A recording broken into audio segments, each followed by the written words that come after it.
I'm just gonna say it right now, this movie is fucking garbage. It's so egregiously awful that I wouldn't even call it a movie. More like an endurance test. The best way I can describe this movie is that it's an 86-minute long advertisement that includes poor use of product placement. Things like YouTube, Spotify, Facebook, WeChat, Instagram, Candy Crush, and Just Dance are just blatantly thrown in the movie for the sole reason of making more money. Also, themes like the rise of technology are handled with the same amount of subtlety as a fucking Michael Bay explosion, along with some of the worst dialogue and humor these ears and eyes have been subjected to. And as someone who's watched both Has-Been Hotel and Murder Drones, that's saying something. I could go on for like 15 more minutes, but I really don't want to. So with all that said, here's my review of the Cash Grab movie, you teenage chimichanga-loving zombie. So the movie starts with TJ Miller blessing our ears with an incredible monologue. The smartphone.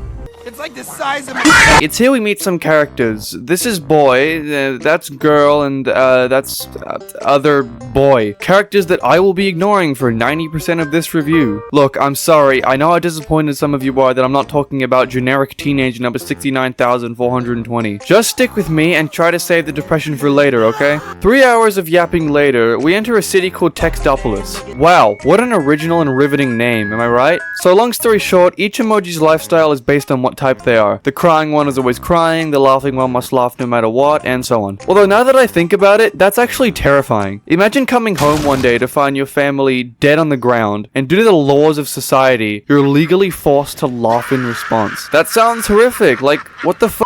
Anyway, we meet our main character Gene, who's voiced by TJ Miller, so I will be calling him TJ Miller for the rest of this recap. So TJ's supposed to be the meh emoji, meaning he must maintain the same expression I had after finishing season 4 of The Umbrella Academy. However, TJ is extremely awkward and doesn't fit in. Ooh. So a couple minutes of nothing pass. TJ gets to the place where the funny faces work, I guess. But then his parents talk to him and it's all like, son, I'm not letting you fight in Normandy. What? Why not, Dad? All the other kids are going to Normandy. That's not true, honey. Hooray, I'm going to fight in Normandy and I'm only 9. That's because I hate you, son.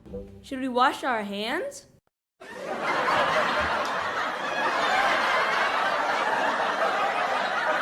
After some more talking, teachers are like, Mom, Dad, if you let me go to war, I promise to find you both a copy of Titanfall 3. After hearing this, they're like, okay. So TJ heads to the boat and we meet Smiler. She's the one in charge, but she's not important right now. And High Five, who's meant to be the super funny comic relief. He's also voiced by James Corden, so make of that what you will. So TJ goes to war, but he fucks up and dies.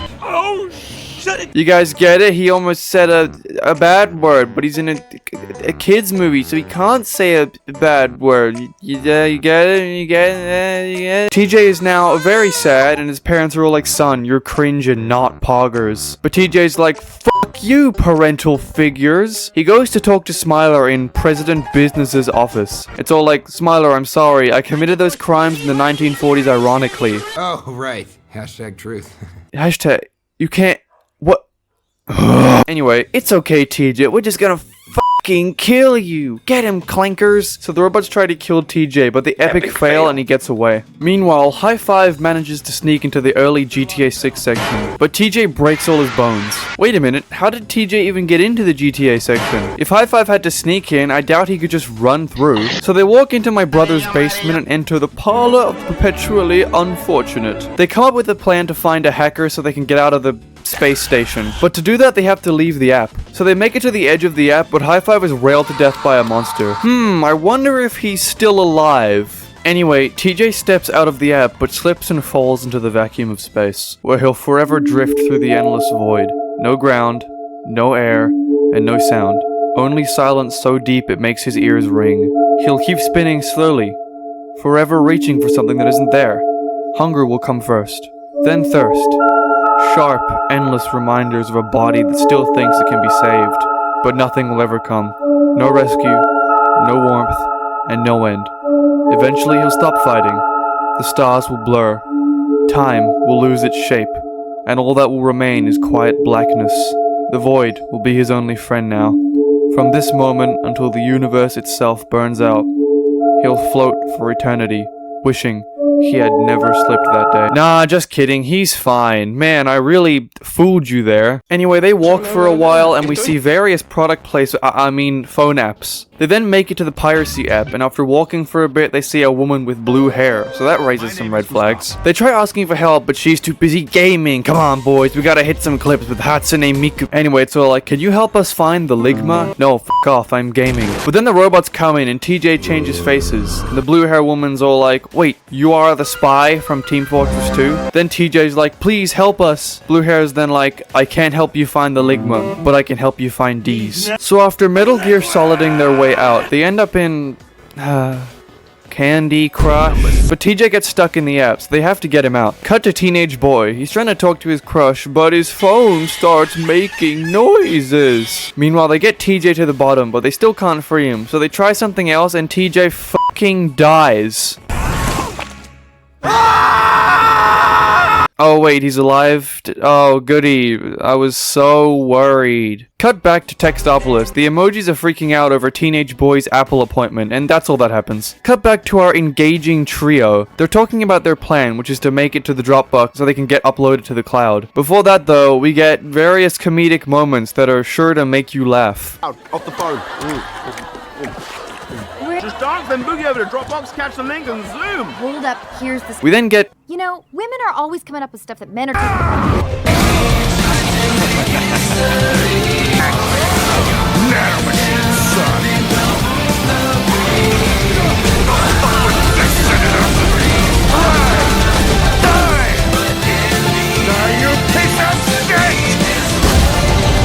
Anyway, cut to TJ's parents. Yeah, they're here too. They talk about nothing and we get pop culture references. Wow, isn't it just so immersive? Hey, I remember Travis Scott.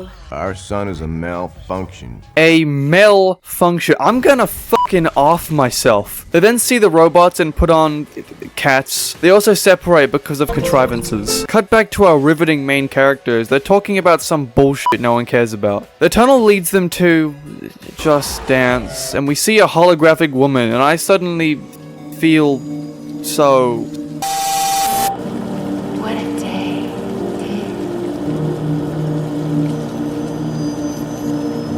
You look lonely. I can fix that.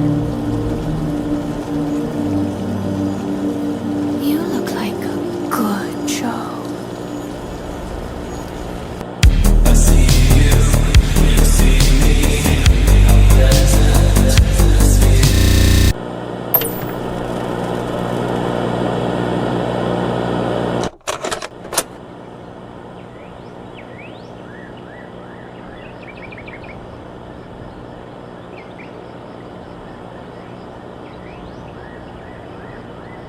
So there's dancing, blah blah blah, who cares? It also turns out blue hair was a princess emoji the whole time. Whoa, poggers! But uh-oh, the robots have found them. We gotta go. Don't worry, they're robots. They can't dance.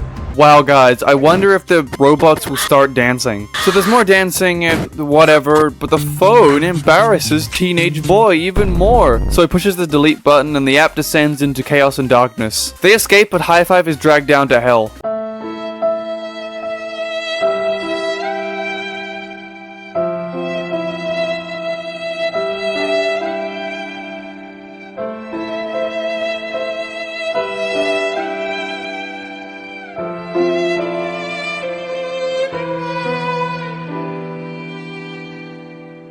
After leaving the app, TJ's all like, we gotta save my friend, and that's all that happens. Cut back to Textopolis. Smiler summons Nightmare Freddy, and that's all that happens. Cut to the trash bin. This nerd emoji starts yapping, then there's funny screaming. Back to TJ and blue hair. They're now in Spotify. They're trying to use the music tracks to get to the far side of the phone, even though that wouldn't work because Spotify is an individual app and they'd only end up on the other side of Spotify. There's also some romantic tension because this is a generic kids movie and it wouldn't be complete without an amazing romance subplot, am I right? Cut to... Nobody knows my screenshots.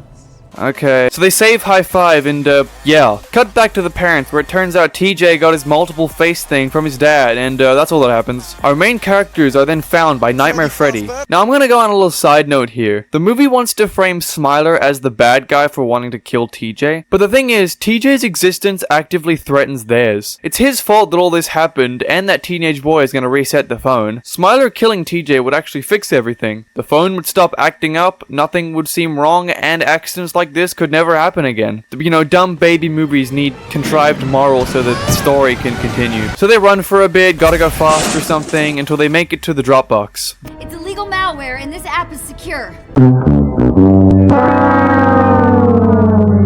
They reach the firewall, but they need to figure out the password while changing faces. Even though firewalls don't work like that since they need a human face. Imagine setting up a secure firewall to protect your phone, only for it to get hacked by fucking emojis. We also get amazing licensed music. I'm a fireball. Eventually they find a deleted text with the password. A text composed of Rihanna lyrics. Are you shitting me? Anyway, they make it in and TJ's all like, hey, blue hair, you wanna have...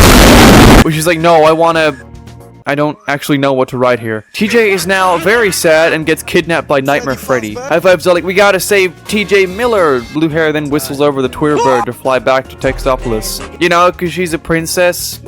Get it? Also, more product placement! So Nightmare Freddy brings TJ back to the place to publicly execute him. Despite the fact that its job was to kill him, but instead it kidnaps him when it could have just shot him. Look, I just want to get this video finished, okay? TJ's parents show up and do fuck all. Then the other two show up and disable Nightmare Freddy. But oh no, it's too late. Teenage boy is about to reset the phone. So the world starts being overtaken by the night rain fog. Everyone panics, but High Five's all like, TJ, you gotta convince Crafton to pay their employees. So they decide to create an animated emoji for teenage boy to send to girl. He sends it and for some reason she likes him. Like she's attracted to him now because of an emoji. Also, we get this line. A lot of feelings in one. I get it. I like that you're one of those guys who can actually express his feelings. And if that doesn't sum up this movie's writing, I don't know what will. So the day is saved. Woo! Yeah! Yeah! Yeah! Woo! Yeah! Then we get a dance party ending. I'm so done with this shit. And it finally ends. Good lord, that was invigorating. Also, does anyone have any holy water? I need them to look at my fucking eye socket! Pull the trigger. Come on, motherfucker. Pull the trigger!